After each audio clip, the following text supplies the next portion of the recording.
Ouvidos abertos, mentes abertas. No ar, o podcast Uva em Debate. A discussão sobre os assuntos mais quentes do momento com Fernando Pieroni e Vitor Hugo Serra.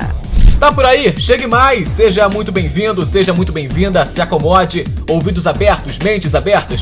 Está começando mais um Veiga em Debate podcast produzido pela Uva Barra. Tudo bom? Eu sou o Vitor Hugo Serra, prazer. E aqui comigo meu amigo Fernando Pieroni. E aí, Fernando, tudo bom? Tudo na paz? Tudo certo, Vitor. Fala, gente. Tamo juntos em mais um podcast. Queria agradecer a companhia de vocês aqui com a gente. E vamos então contar pro pessoal qual o tema de hoje? Opa, bora lá? Bora começar? A gente não foge do assunto do coronavírus, mas agora para debater um assunto necessário e importante. Você aí sabe qual é o verdadeiro papel do jornalista nesse tempo de pandemia? Já pensou como seria a vida sem um serviço tão essencial para a população? Complicado, né? Nesse período onde conhecimento e informação são indispensáveis, a gente vai debater qual o valor que nós, jornalistas, temos nesse novo cenário que estamos vivendo. Pois é, Fernando, sabe que o tempo que a gente passa vendo televisão aumentou, né? Não sei com você, mas agora eu passo muito mais tempo vendo TV, consumindo produtos televisivos do que antes, né? Segundo o Ibope, o instituto que mede aí a audiência das TVs aqui no Brasil, agora os brasileiros passam cerca de 8 horas por dia com os olhos voltados e vidrados para as telinhas. Logo, os brasileiros que são tão apaixonados por TVs abertas, né? E até para questão de curiosidade, a pandemia chegou e instantaneamente o interesse pelo consumo de notícias aumentou. Tava dando uma pesquisada aqui e os produtos que mais cresceram na TV aberta foram os telejornais. Para a base de comparação, nas primeiras semanas da quarentena, o RJ1 da Globo chegou a marcar em média de 24 pontos, ou seja, audiência de novela, né? Para um horário que isso não é de costume. Um aumento de cerca de 33% em comparação ao mês anterior à pandemia. Gente, 24 pontos, para quem não entende de números, TV, audiência, 24 pontos é audiência de novela das 6. No horário do meio-dia, que não é habitual isso acontecer. Então, isso tudo mostra que a TV aberta ainda é muito forte aqui no Brasil, que ela ainda informa uma grande parcela da população, que ela é essencial, isso é indiscutível. E agora pelo Brasil inteiro, os jornalistas das mais diversas plataformas se desdobram para levar conhecimento, informações e dados para milhões de brasileiros.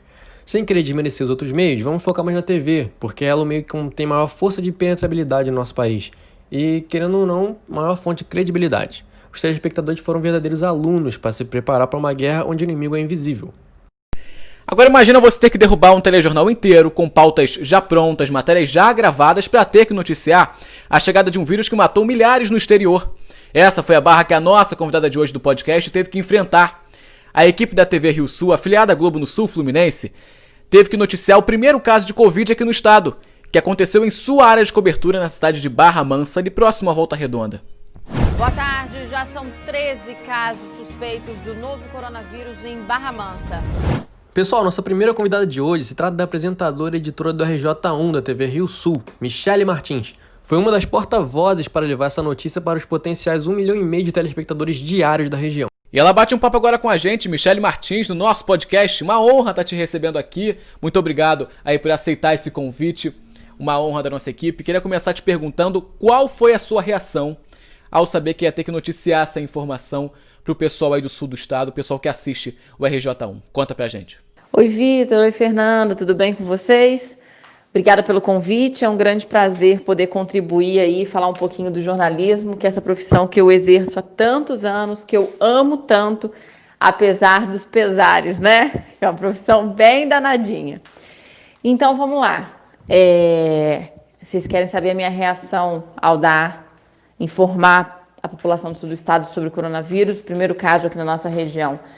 É uma notícia que a gente não quer dar, né? Você nunca espera passar por isso. Você não pensa nisso. E na hora você quer fazer o seu melhor, você quer dar a notícia, você quer informar a população, mas sem gerar o alarde desnecessário.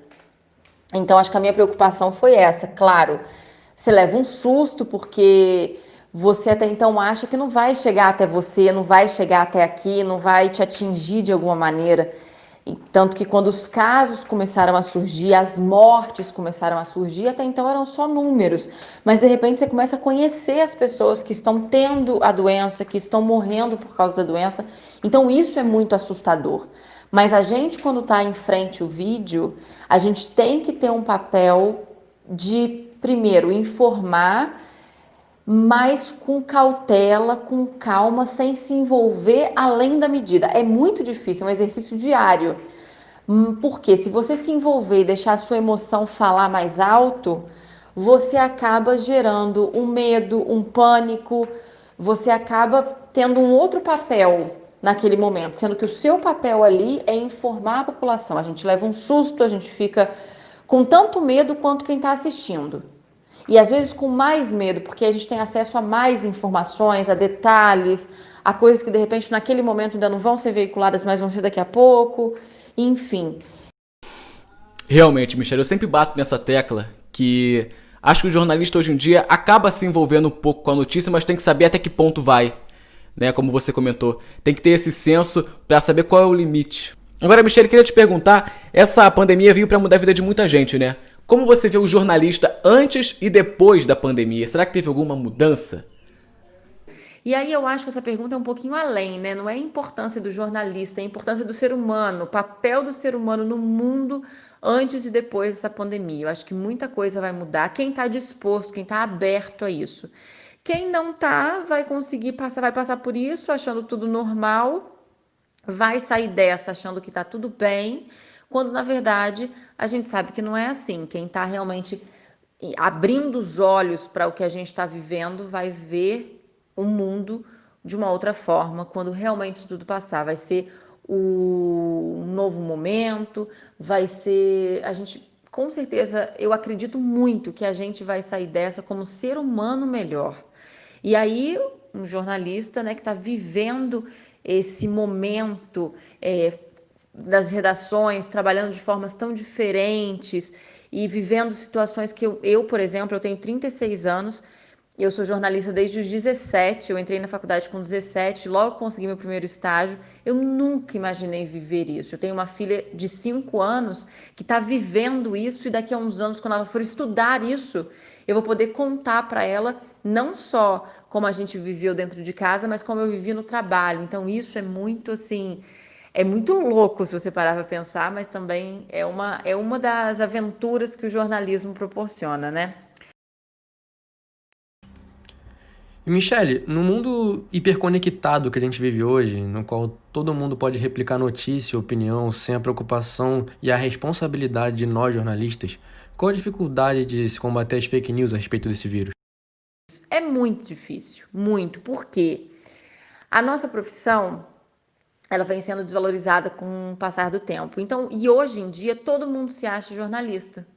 Todo mundo que recebe uma informação e passa, ou que escuta e desenvolve uma opinião ou uma notícia a partir daquilo, acaba sendo um jornalista, reporta aquilo de uma certa maneira. Nós, jornalistas formados, temos todas as técnicas, sabemos como fazer, como não fazer, checar todas as fontes, como eu disse na primeira resposta.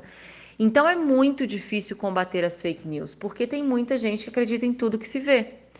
A gente fala muito, de repente, essas notícias que chegam no nosso WhatsApp, confere o link, vê se aquele link é de verdade, mas tem muita gente que quando recebe a primeira vez e repassa, e você rebate dizendo que aquilo é mentira, a pessoa já se policia, mas tem gente que não, que acredita naquilo piamente. Então, é muito complicado, eu acho que isso dificulta bastante o nosso trabalho, claro, mas a gente não pode se inibir, a gente não pode se deixar abater, não pode achar que, tipo assim, lavar as mãos para as fake news. Não, a gente tem que denunciar, a gente tem que mostrar para aquelas pessoas que estão repassando fake news por que é fake news, explicar por que é fake news, por que isso está errado, explicar onde a gente pode ter informação correta e por aí vai. Eu acho que esse é um caminho. Eu acho que essa é uma das maiores dificuldades, se não a maior, que o jornalista enfrenta atualmente, né? Combater as fake news, as tão faladas fake news.